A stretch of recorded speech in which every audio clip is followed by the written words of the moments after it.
सब कहते हैं हनुमान जी उड़ सकते थे, लेकिन सच इससे कहीं ज्यादा गहरा है।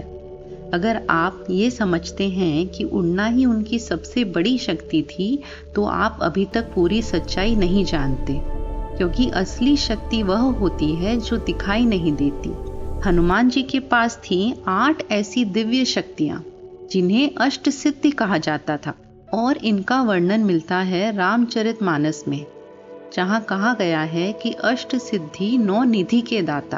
अब ध्यान से सुनिए, क्योंकि यह ज्ञान बहुत कम लोग पूरी तरह समझते हैं। पहली शक्ति अणुमा सिद्धि।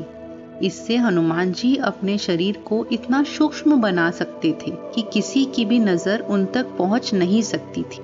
इसी शक्ति से वे लंका में बिना दिखाई दिए प्रवेश कर पाए। दूसरी शक्ति महिमा सिद्धि। इससे वे अपने शरीर को इतना विशाल बना लेते थे कि उनका स्वरूप देखकर राक्षसों के मन में भय उत्पन्न हो जाता था।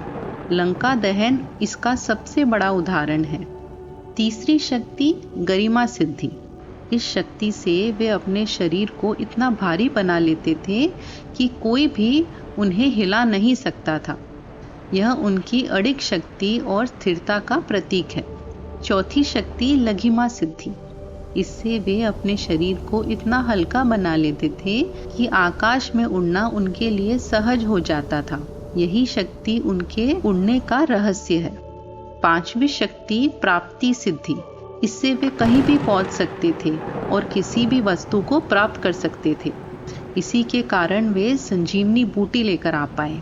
छठी शक्ति प्राकाम्य सिद्धि। इससे उनकी हर इच्छा पूर्ण हो जाती थी। जो उन्होंने ठान लिया वह होकर ही रहता था। सातवीं सिद्धि ईर्षित्व सिद्धि।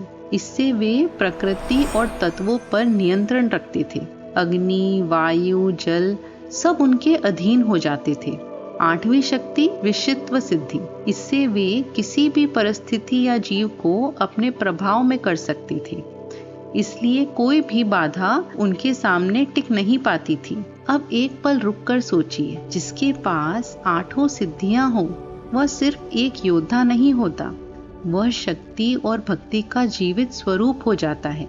लेकिन सबसे बड़ी बात यह है कि हनुमान जी ने कभी इन शक्तियों का अहंकार नहीं किया। उन्होंने यह शक्तियां भगवान श्री राम के सेवा में समर्पित कर दी, और यही उन्हें सबसे महान बनाता है। इसलिए आज भी उन्हें अजर अमर माना जाता है, और जो सच्चे मन से उनका नाम लेता है, उनके जीवन की बाधाएं धीरे धीरे समाप्त होने लगती हैं। अगर आप भी मानते हैं कि हनुमान जी आज भी हमारे साथ हैं, तो कमेंट में लिखिए जय बजरंगबली।